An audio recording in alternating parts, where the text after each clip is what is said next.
journey beyond imposter syndrome. This is where I invite you into a space where high achievers and spiritual leaders converge to redefine success and self-worth. By sharing transformative stories and engaging with thought leaders, this podcast serves as a roadmap for navigating the complexities of imposter syndrome. It's an intimate look into overcoming personal barriers tailored for those who value wisdom, leadership, and intuition in business and life. Join me at the Humble Warrior Podcast with Alani Bankhead.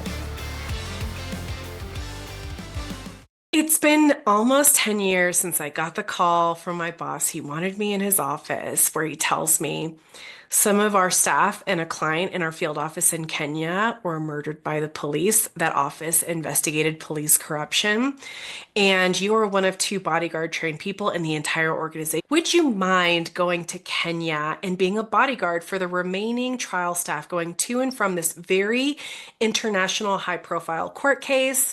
Oh, by the way, we're a nonprofit, so you don't have a badge and a gun, you don't have law enforcement authorities, and we don't have budget either. So we don't have money to send you with a bulletproof vest. Are you willing to go? And would you guys believe I said, hell yes. This is exactly what I was built for. But more importantly, in that moment, I finally got clarity around what the previous 10 years and frankly, my whole life had been preparing me for. So guys, today I'm going to talk about how I got to this place of knowing.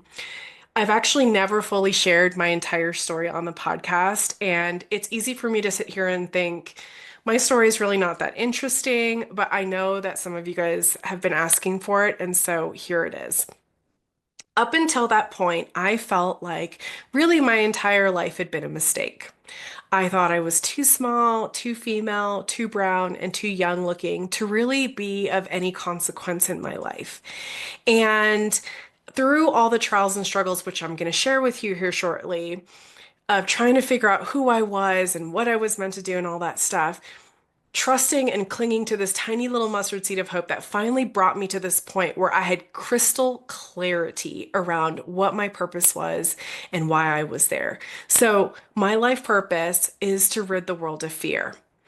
I'm here talking to you through this vehicle of a podcast to rid you of your fear a little bit at a time and empower you so that you know that you matter and that you have purpose and that you are the best on the planet at what you were created to do.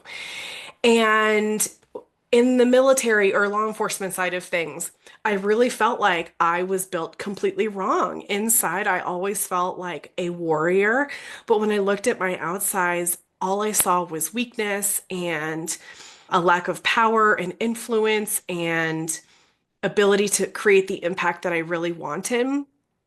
And that can be a really dark, hard place to be. And so if you're there right now, I'm asking you to keep listening so that you can receive the encouragement today, knowing that one day you're going to get that clarity and to just hold on.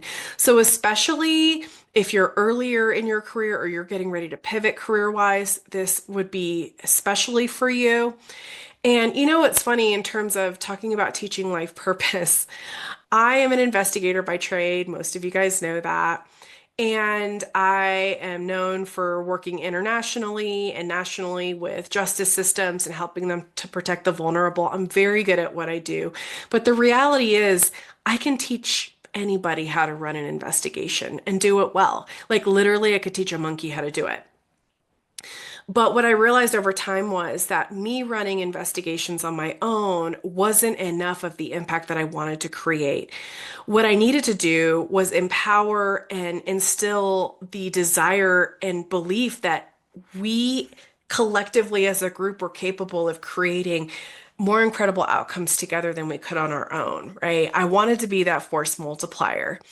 And I do that now for a living. I know that by sharing the tools around mindset, I can get people to do the most insane, badass stuff. And it is so fun to watch them do it.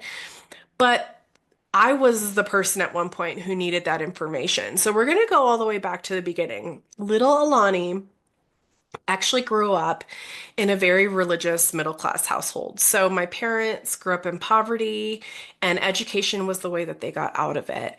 And I didn't realize as a child how lucky I was to have the parents that I did and to grow up in a space where we had food and we had a roof and all of those basic necessities.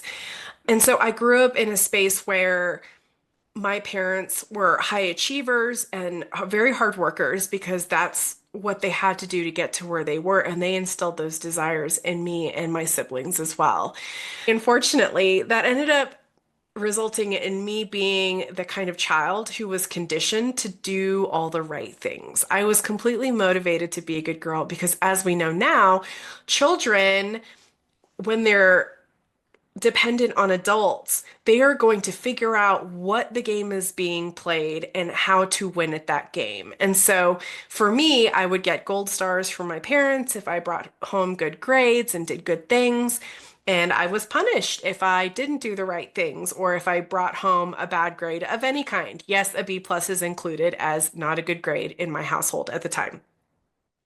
And so, unfortunately, what that meant was that system that I used to survive as a child, I applied to how I was as an adult. So, I wanted to get gold stars from the adults and everybody around me. And I wanted to be known as a good girl and somebody who was helpful and cheerful and all of those things, right? So, growing up in a super religious household, I grew up in the church of the 80s where everything was fire and brimstone, right? It was like, you are a sinner and we all deserve death and Jesus came to die for us and all of that kind of indoctrination. And the truth was that my parents absolutely did the very best that they could in raising us in a good way, right? The best way to have integrity and be morally upright and be a person of excellence and be hardworking and all those things.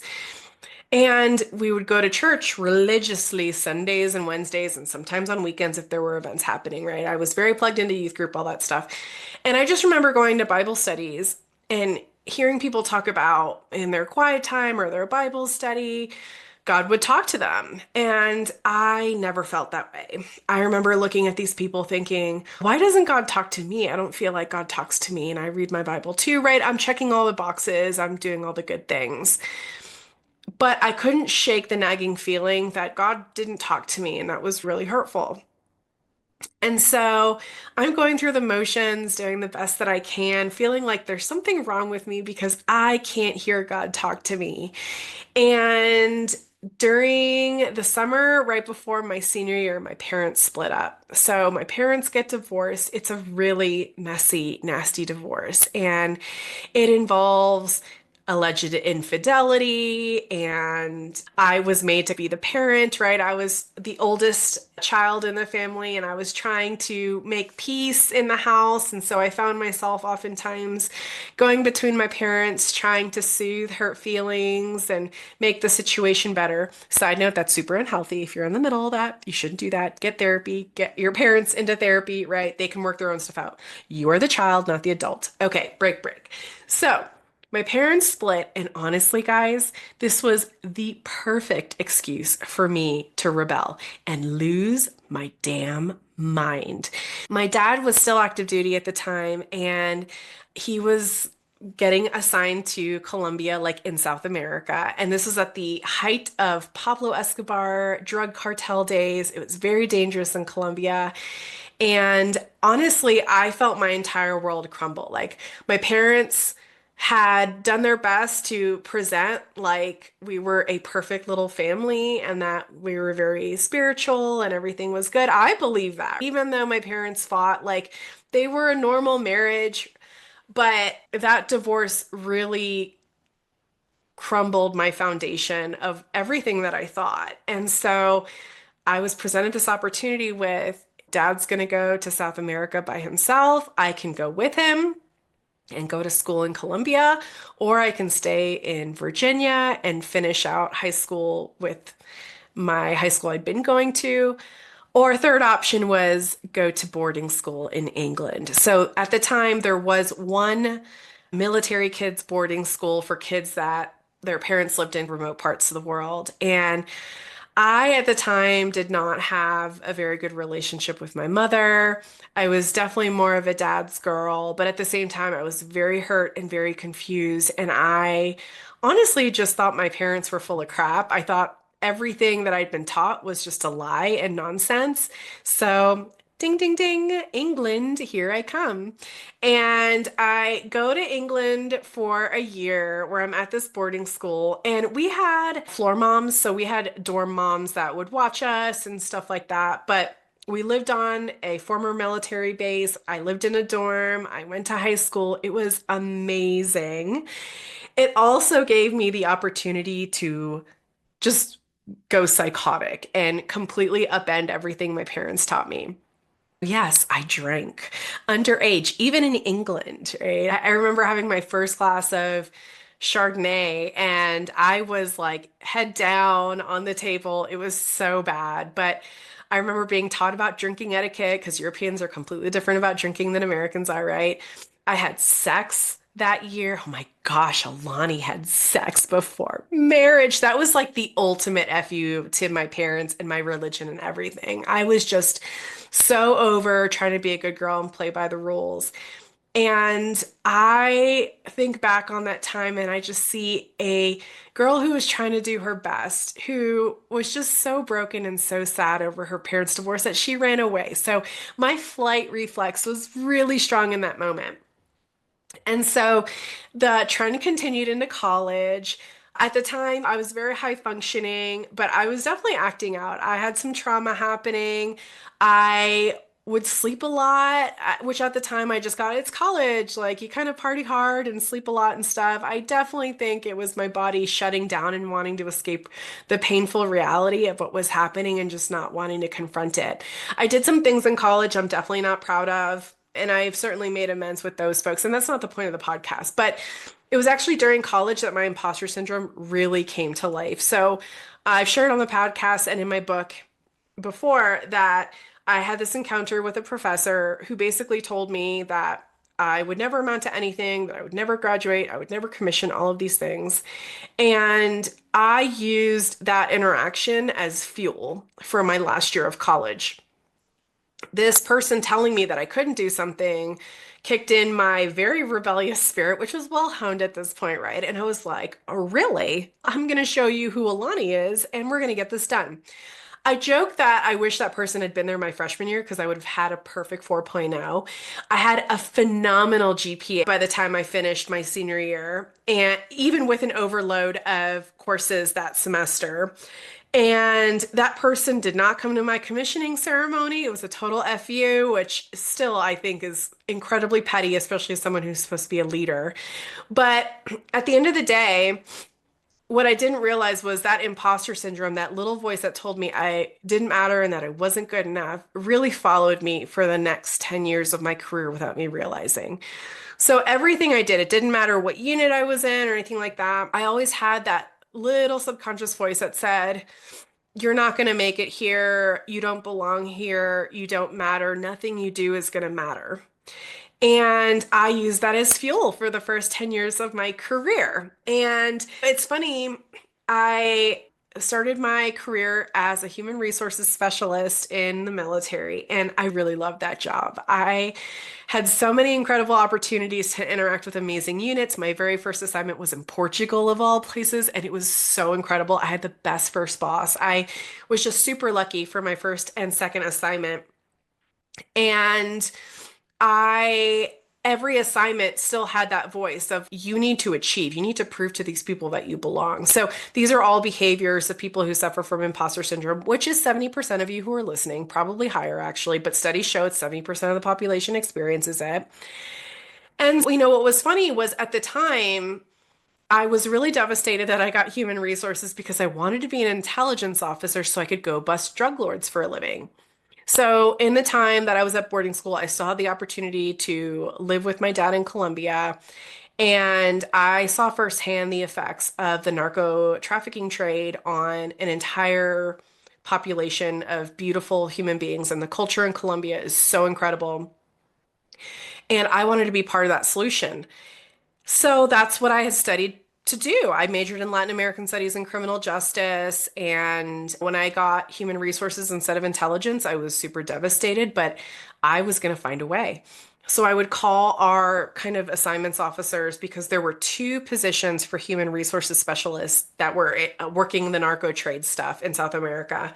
And I would call this assignments officer every 6 months and bother them. And at first they're like, you're too junior, you have to wait till you're a first lieutenant. And then it was like, we don't have any availability. And then we already have people tasked and all these things. And every time I pushed on the door, it just kept getting slammed in my face.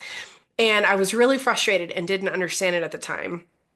But meanwhile, what was happening on the side that I didn't realize were the breadcrumbs leading to my destiny was from the very beginning of my career, I had supervisors and mentors that told me, hey, Alani, I really think you'd make a great special agent. You should apply for this job.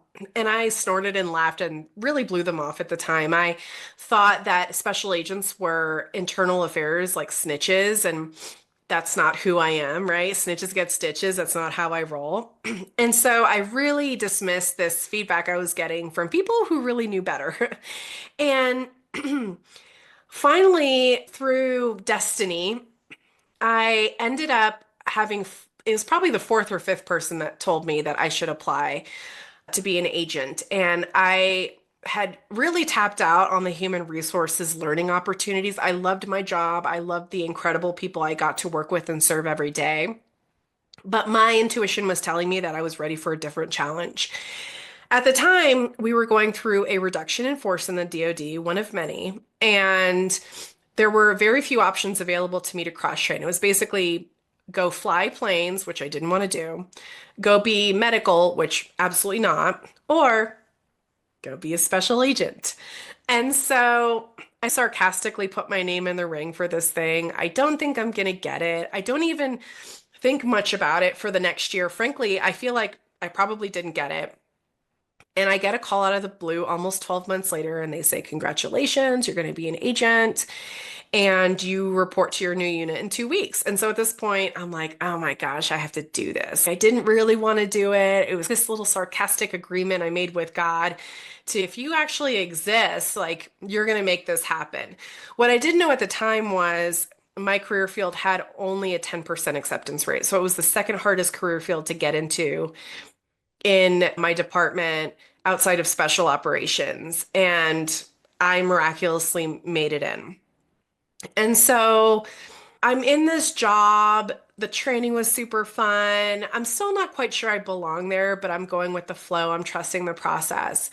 And I get to my very first subject interview or interrogation, as some other people might call it. And the case itself was an attempted murder case turned into a child exploitation case. And I remember going into that interview being super scared. I was the only female agent in the whole unit, and we had done this search for this attempted murder evidence and found all these pointers to child exploitation. And I'm thinking my boss is going to assign the case to someone else, and he gives it to me. And I'm looking at him like, are you crazy? I'm a chick. This guy's not going to spill his guts about wanting to talk or engage with little kids. To me, wouldn't it make more sense to have one of the guys? And my boss is go in there, get it done. And by some miracle, I went in knees shaking, but I got the confession. And I still remember that feeling of that first confession, realizing that this is actually what I was made for. After even many more years, I have even more clarity around this. That younger version of me that wanted to work narco trafficking, it wasn't actually the drugs I really cared about. My honest position on a personal level, this doesn't represent my unit, on a personal level is drugs are bad, but if somebody wants to choose to destroy their bodies, that is up to them. I want to protect the people who really don't have any choice in their own victimization. And that is the vulnerable. That is children, that is women, that is some men. And so now, after that very first confession that I got, I was hooked. I was all in when I realized that I could be a tool to protect the vulnerable. Oh my gosh, it was amazing. And so, really, that was when I first started seeing God or the universe really dragging me into my destiny. Now, keep in mind at this point, I am not religious. I am not going to church. I'm pretty agnostic, where I believe that there's a God. I'm still pissed at the earthly church for what I perceived it had done wrong during my parents' divorce. I was still mad, frankly, at God, who I felt didn't communicate with me. And I was still finding my way. I really wanted to be connected with my higher power, but I didn't know how. And so God really did drag me into my destiny. And you've heard me say, and I've told plenty of clients this in the past, like the universe is either going to drag you by the hair to your destiny or you can go willingly. It's up to you how you want to do it. And this doesn't actually apply to everybody, I think. I think most people don't feel comfortable self-actualizing and achieving their highest potential. I think there's only a small segment of the population that wants to better themselves and wants to be the very best version of themselves possible and are on that path to seeking that out. And so this is for you. This is not for those folks. There's a different coach for those folks. And after a while, I deploy, I do all kinds of crazy things with special operations, like in the movies with people full of having briefcases that are filled with money and they're exchanging those briefcases for intelligence like I used to do all that work. And it was a time really where I was forged in fire. I had all of the best training that the world had to offer with counterintelligence services. Truly, I was as best prepared as possible.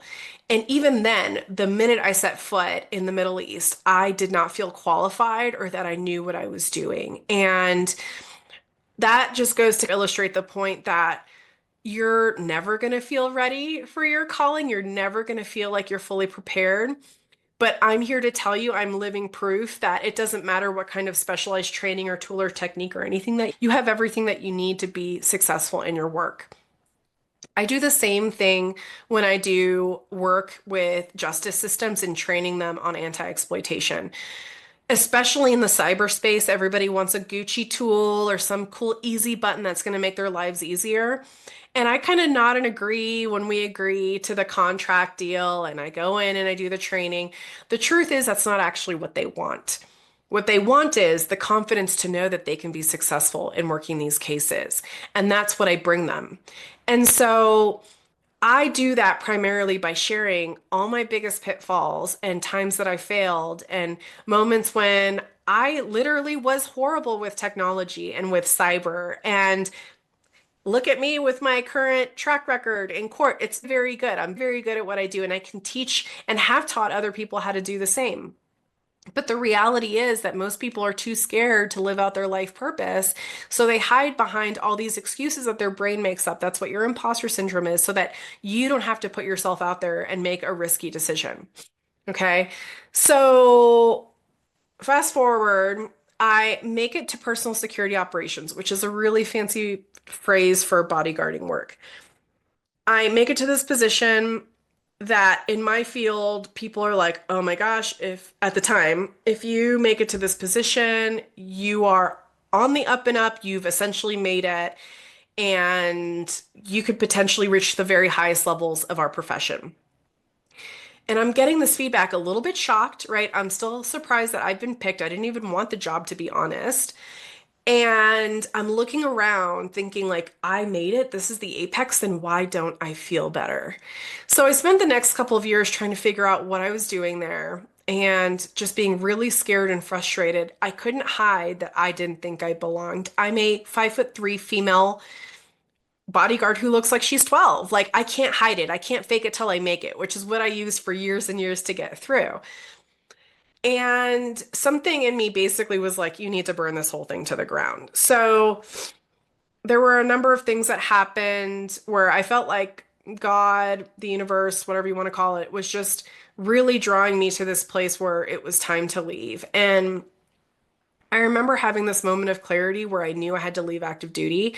And I did it after 12 years of service, which nobody does. Leaving a fat pension on the table when I'm 8 years away from it is a drop in the bucket. Like, I could retire at 42. And I decided to let go of all of that and go into a complete unknown.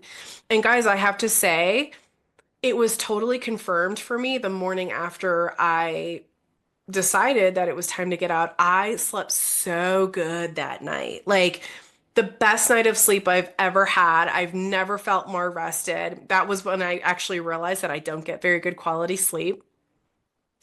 And so I set things in motion to drop my paperwork and leave active duty. So I start chasing this kind of destiny, and I started applying for jobs about 4 months before I separated from active duty because that's a normal timeline for getting hired. And fast forward, I didn't know where I was going, but there was something in me. Like I felt like God was telling me, I've got this great job for you. Just move forward. So I started applying to different places. And I'm getting all these signs like there's this Bible verse that I started seeing everywhere. Now, keep in mind, I'm still not really going to church. Like, I want to be connected, but I'm not really feeling like I am. I'm at the point of realizing, like, I have to shed all these old beliefs about who I thought God was and start to discover what my personal relationship with that higher power looks like. And I'm starting to get these signs, right? So, this Bible verse starts popping everywhere that talks about seeking justice and doing good and protecting the widow and stuff, right? And I'm like, okay, I feel like this is a sign. And one day I go to this church event with my husband. I can't remember if we were married at the time or not. But anyway, I go to this event. I've been unemployed for a long time. Like I want to say maybe 4 or 5 months or something like that. Thankfully, I had a financial safety net. But all that to say, I go to this church event where this individual, this giant in the anti-trafficking space is speaking. And this person drops all of these Bible verses that I've been seeing everywhere out in my community, like in the most random places. And I just know in my bones, I was like, oh my gosh, like this is exactly the kind of mission I want to work in. This is exactly where I need to be. And I applied to this job. And I don't hear for a very long time. I'm thinking I didn't get in, that they completely ghosted me. Long story short, I ended up getting hired to be in charge of their human trafficking and child rape investigations for all of South America.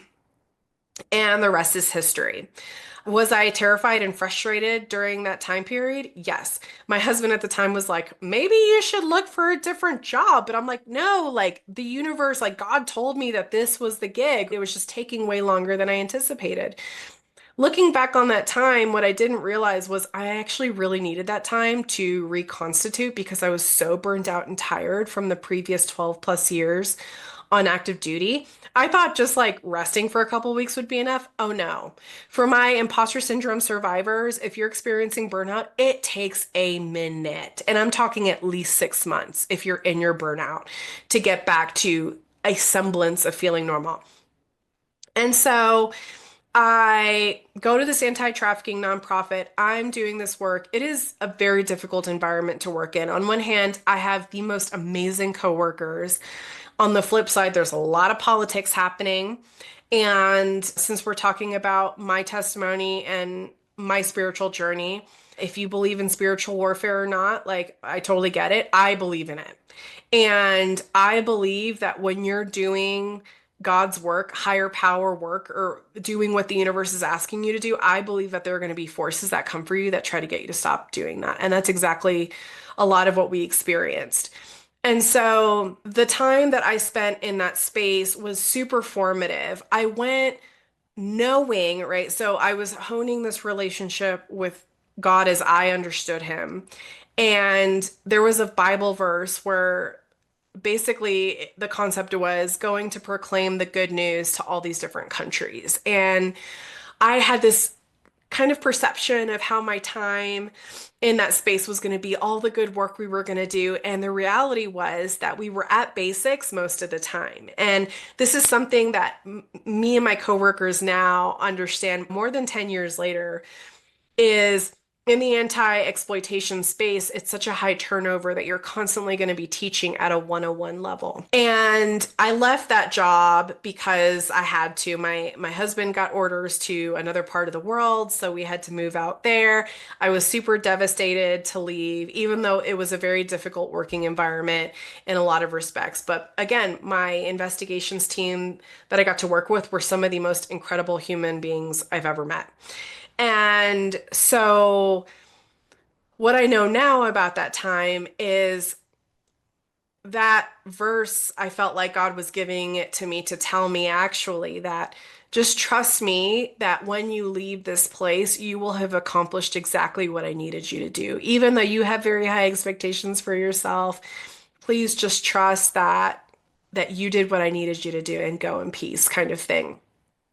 And so we move out to Hawaii where I become the alternate commander. I started the business, so I was part-timing this business because I saw a need to help people overcome their fear barriers, and I thought I was going to do that full time. And all of a sudden, the itch came over me, right? My intuition starts bothering me. It's, hey, like maybe you should do something in the law enforcement space still. Go make coffee or support these teams somehow. So that's what I did. I started volunteering at one of the local child exploitation units. And fast forward, very quickly, I get offered a job. And before I know it, I'm creating large scale anti-exploitation operations, some of the biggest in the United States and maybe even the world. We had dozens of law enforcement agencies across vast swaths of the Pacific Ocean. And it was some incredible work. And we have excellent prosecution rates. And we found a lot of hurting kids. And we hope that they are getting the support that they need on their healing journey. With that being said, one of the things that comes up a lot when people hear my stories, they're, oh, but your story is so incredible and so amazing. When you're in it, you don't feel that way. So for me, in a lot of ways, when I was younger, all I would see were my failures and like the pitfalls of the work that I was doing. But the truth is that leading up to every operation, I was terrified for 2 or 3 days before. Like, I have shared this before, but I would literally have conversations with myself where I'm like, I can cancel this. Like, I'm the boss. Like, I don't have to tell anybody, right? This is literally my gig. And people didn't see that part. All they saw was the confident person who showed up. And maybe on the outside I looked confident, but deep down I was scared of what if it didn't work, right? Even though on the outside I'm telling folks, hey, this is a trial and error process. We're here to learn. If it doesn't work out, it's okay. I still put that expectation on myself, and I routinely had to talk myself out of it. And me being terrified the whole time, the purpose is to show that everybody has an imposter syndrome cycle. If you didn't care about what you were doing, you wouldn't have your inner imposter come up. So it's actually a really good thing that it comes up, right? That's what I teach in my book, in my courses, in Joyful Money Club, and everything that I do. It's don't run away from that thing that your brain is telling you is your biggest weakness. You need to lean into it. You need to showcase it. Because the fact is that me being small, female, too brown, and looking really young were exactly the things that made people feel comfortable around me. It made them feel like they could come talk to me about things that they didn't think they were doing particularly well. I was able to go into parts of the world that my big, muscly male counterparts couldn't get into, and I was able to do a different kind of good because of how I looked, and not in spite of it. And one of the things that I've come to that I hope will be an encouragement for you is rather than focusing on the achievement and where I wanted to go, now I focus on the process rather than the final destination, right? So how did I get from a scared, broken, traumatized, drinking too much alcohol female to this place of loving and trusting the process? And I'm going to be really honest with you guys because I told you, like, God and I were not good for about 10 years. And that was a really hard season, but I think it was totally necessary. And I think there's some unsavory parts to all of our stories that we think if the world knew about it, they would hate. But the catalyst for me was actually a boy. So it was someone that I was dating, and I, for some reason, one day just showed them all the ugliest parts of me. I told them all the ugliest parts of my story, and this person did not run away screaming. And when that happened, and they actually told me that they cared about me and they cared about my story, that unlocked something for me where I got a taste of what unconditional love truly looked like. And I'm not saying I didn't get unconditional love from my parents, but remember, as a child, the system I understood was I receive love when I do good things. Me receiving love just because of who I am was completely foreign to me. Me receiving love, even though I'd done some bad things in my past, was completely bananas. Completely bananas. And I was really shocked when I had this experience with this person where they just completely loved me for me.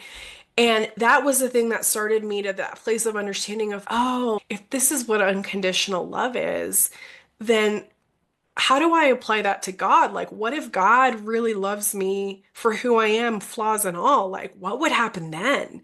So I started this journey of exploring what that looked like. And that included a couple of reckonings with the God that I understand, right? So I had to go to God on several occasions and shake my fists and cuss at him. And I truly believe that the God I know and the God who loves me can handle all of my cuss words and all of my hardest parts. If God truly sees and knows every part of me, then God already knows that I'm pissed off at him, right?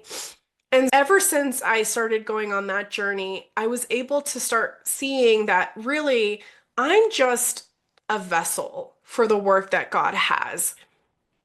I like to liken it to a light bulb or a lamp, right? Its only job is to shine. And in order for it to shine, it has to be plugged into an electrical source. And if you're not plugging it into the electrical source, it's not going to shine.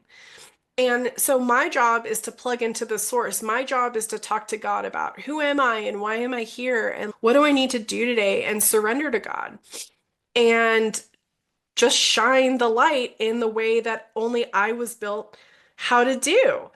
And so I believe that that's true for you as well, humble warrior. I fully believe in my bones that you exist now for a specific purpose. I believe that you are the only person who can accomplish that purpose. Now, I'm not saying you need to believe what I believe. I'm saying this is what I believe about you. I believe you are the very best in the world at what you were created to do. Truly imagine there have been, what, trillions of people that have existed on the earth, and yet somehow we all are unique and have different DNA. And you, this unique person, are alive today in 2025. And you think that was an accident? Like, if people really believe that, I get that. But to me, it does not compute, right? And so I think you have a responsibility to understand your own personal spiritual belief system. And you guys, I'm not saying you have to match my spiritual belief system.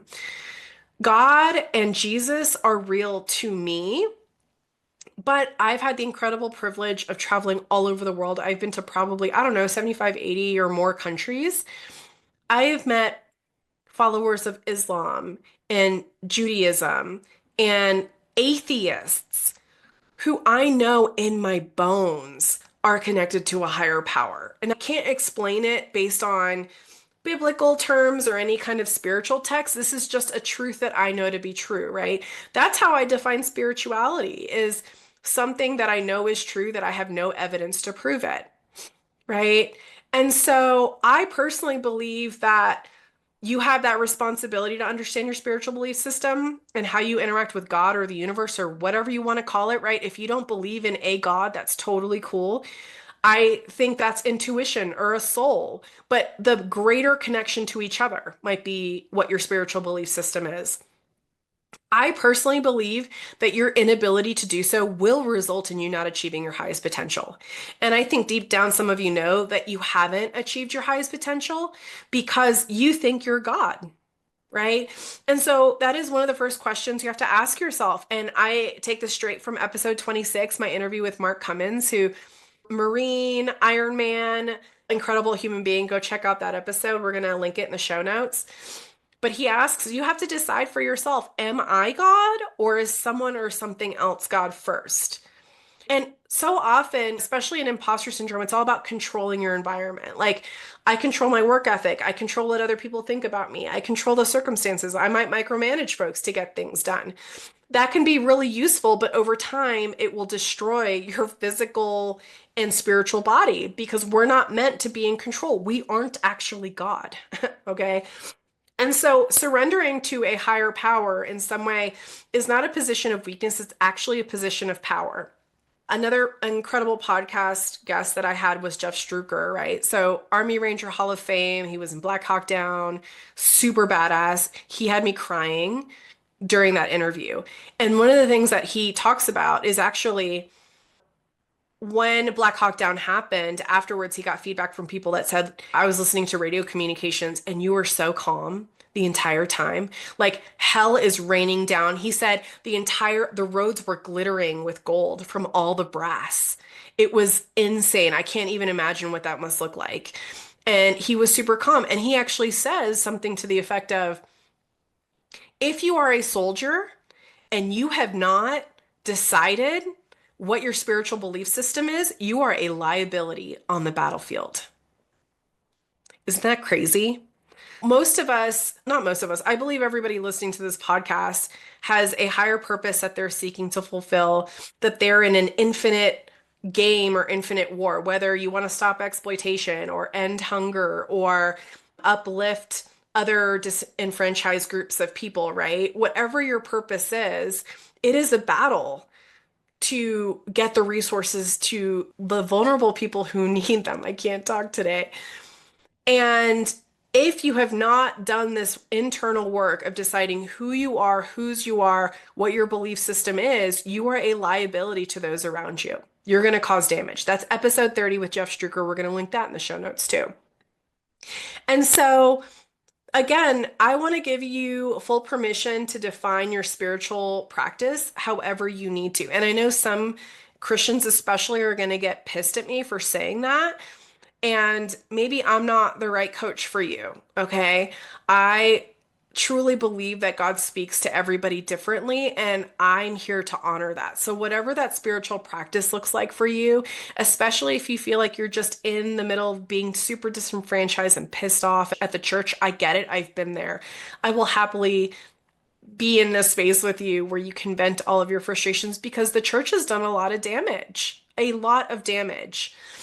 And so, if that's something that you want to explore for yourself, I'm happy to chat with you over DM at Mighty Sparrow Coaching. Hit me up anytime.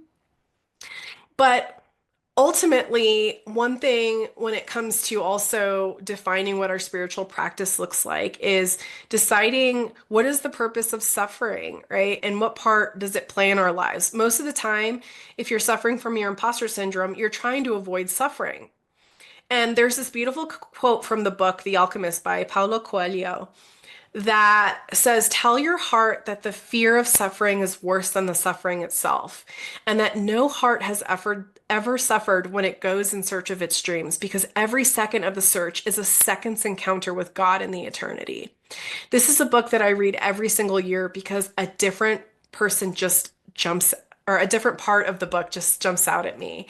And I'm always so encouraged and inspired by the different spotlighted elements that my soul is ready to receive in that moment. So the suffering that you actually fear is way worse than the suffering of following your life purpose. And guys, there's suffering in your life purpose, right? Because it's hard to put ourselves out there because our body is worried. What if you fail at your life purpose? What are you going to do? But the truth is, that the suffering that comes along with your life purpose and overcoming and learning how to harness that inner imposter is way more gentle than the suffering of not achieving your life purpose. It just isn't. And so another thing I want to talk about a little bit are that these breadcrumbs from your past actually point you to your future. So for me in my story, I can very clearly see these breadcrumbs now that at the time I didn't realize were breadcrumbs. So I remember when my dad was stationed in Panama, I was a very little girl. And you guys remember like in school when you get a group assignment and there's always one or two people in the group that aren't pulling their weight and somebody else has to do most of the work and it's just really frustrating, right? And so I was in the situation where I was not the assigned leader of this group and a fellow classmate was, and she was not pulling her weight. And I wrote this letter to her, I think it was like 4 or 5, where I start the letter by saying, Dear Susie, to be a leader, you must be excellent. And I basically write her this whole letter about how she's deficient as a leader. And I walk down to her house, I knock on her door, her mom answers, and I'm like, can you give this to Susie, please? Thank you so much. And I just like bebop on back to my house. I didn't know that until years later that my mom actually has that letter. She won't give it to me. But Susie's mother had called my mom and they had some kind of conversation about it or whatever. That's an example of what 5-year-old writes a letter about excellence and leadership. That's not normal. I also had these encounters with black Labrador retrievers when I was a child that were these core memories that I didn't understand why they were there. The very first one I had actually was a dog. I thought it was attacking me. I was probably about 3 or 4. It probably was just jumping on me to say hi, but it scared me. And I was really scared of dogs after that. And we had a neighbor with a black lab that I had encounters with that dog. But fast forward, I am a canine handler to an electronic detection canine. Lulu finds digital media evidence in child sex abuse material cases. So she finds any digital media devices that contain illegal images of kids. I had no idea that my intuition was telling me, like, this is your future. There are these dogs. You don't have to be scared of them. They're amazing. Same thing goes for when I was in college. I was a self-admitted party girl. Like, I went to school, but I was really there to have a good time. And the truth was, it's not that I didn't get an education in the classroom, but my education really came from the interactions and figuring out how to assess folks. So I served tables in college. And having that 90-second walk up to a table where I could observe them and assess how can I extract the most amount of tip from these people. It was a very manipulative tool, but I got a lot of tips and I was successful. And guess what? We spot and assess people in human intelligence and counterintelligence. That's what we do. I can interact with somebody for 2 minutes and have a ton of information about them. And I can use that to further my mission or not further my mission. Now, thankfully, hopefully, like I'm using my powers for good, right? But same thing goes for my very first time being assigned to our headquarters in Quantico. I thought my life was over. It was this job that everybody said was dead end. It actually turned out to be probably my favorite job I had when I was active duty because I realized I was really good at cutting through red tape and empowering other people. And to this day, I still get feedback from people who are like, oh my gosh, you're Alani. You helped us with that case like 10, 12, 15 years ago or whatever it was. I have no recollection of this case. I have no recollection of this person, but they remember me. And I'm so thankful I had that opportunity to support them. And so I share these examples because you might be thinking about your past and their breadcrumbs. And so for you guys, you might be thinking through your breadcrumbs, right? Some core memories that are popping up that they don't make sense on how they all fit together, but I'm telling you right now, guys, that they will. And so today I do this work ultimately because I know who I am and I know what I believe in. And I believe that God loves me unconditionally, and I believe that God loves you unconditionally as well. And I know some of you might have a hard time receiving that, and that's totally okay. You matter because you exist. And your value is not predicated on what you do or how much you achieve, like your inner imposter is telling you. You are valuable because you're alive. Now, if you're really struggling to receive that, I want to play to your intellect a little bit and remind you that just because you don't think it's true, it doesn't make it not true. So imagine that you're saying that to somebody you love deeply, right? How much they matter, how loved they are, and they're struggling to receive it. You know that the words you're giving are true. It doesn't matter if they receive it or not. And so I would just pause at that for you to consider that if you're having a hard time, that's very normal when you have imposter syndrome. But I'm here to plant that seed. Not only do you matter, but your life purpose is so much bigger than anything you could have imagined. And all the abundance and joy and thriving that you're seeking is just on the other side of that fear. And you learning how to receive is going to be the thing that unlocks that for you. And facing your imposter syndrome is actually going to be the thing that makes you realize, oh, I shouldn't have been working against this the entire time. All the gold is buried in your imposter syndrome. I know my life purpose today. It took me a while to figure it out. I have a life purpose freebie that you can DM me life purpose and I will send it to you. I know my core values. This is something that most of us aren't taught.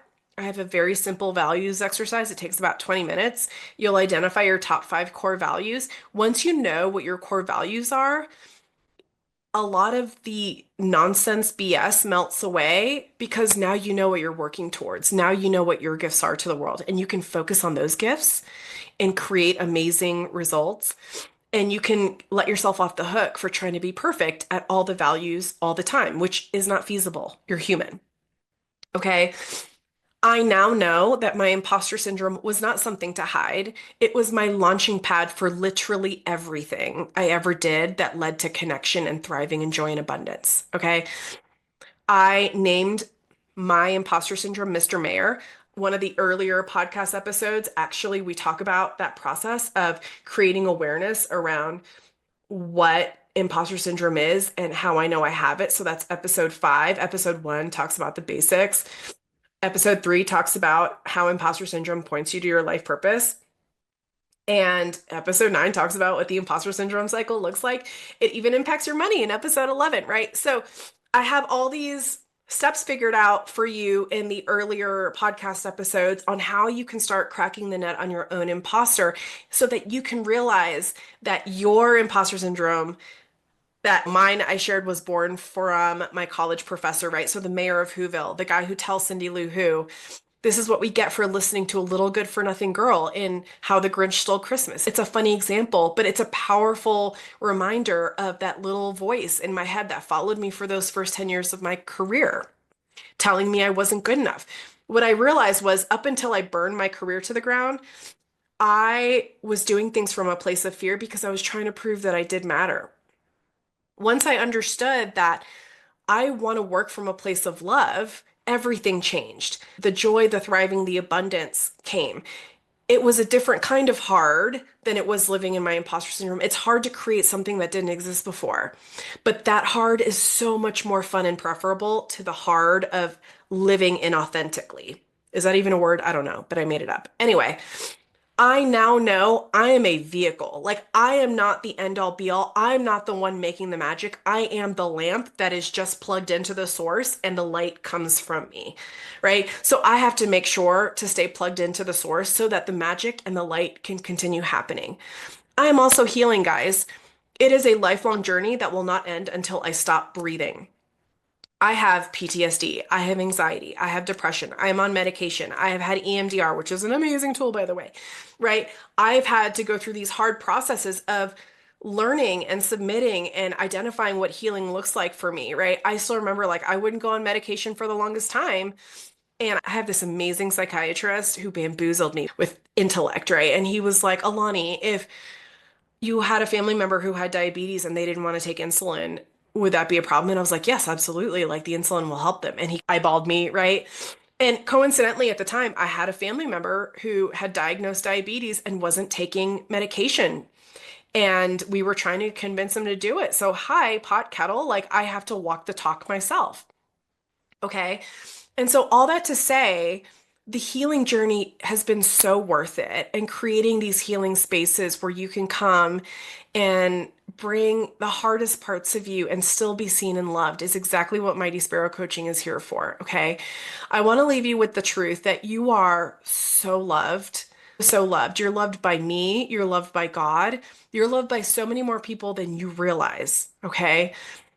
If this was true for you, if you knew in your bones how loved you were, how would you behave?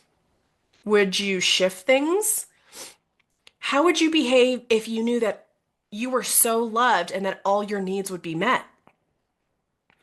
How would you behave if you knew and trusted that God or the universe or intuition, your soul, whatever you want to call it, had your back 100%? I bet you'd behave a lot differently, right? If you knew you had a safety net, you'd take a lot more risks. The problem is you think you're the safety net. But the truth is, there's really very little that you have control over. You have control over how you respond to things, what you think, and what you do. You have zero control over other people or what happens to you or world events or anything like that. Okay. So, my friend, you are so loved. I'm so thankful for you. I hope this encouraged you today. If it did, can I please encourage you to share it with somebody that you think needs to hear it? My only mission is to rid the world of fear, and we only do that by sharing stories. And I know it's vulnerable to share this with someone because on some level you're saying, I needed to hear this too. But that honesty and vulnerability in safe spaces is where all that beautiful connection and thriving actually happens. So, humble warriors, thank you so much for the gift of your time. Please remember the world needs who you were made to be. And the thing that you think is your weakness is actually the key to unlocking your superpower. I love you guys, and I will see you soon. Bye.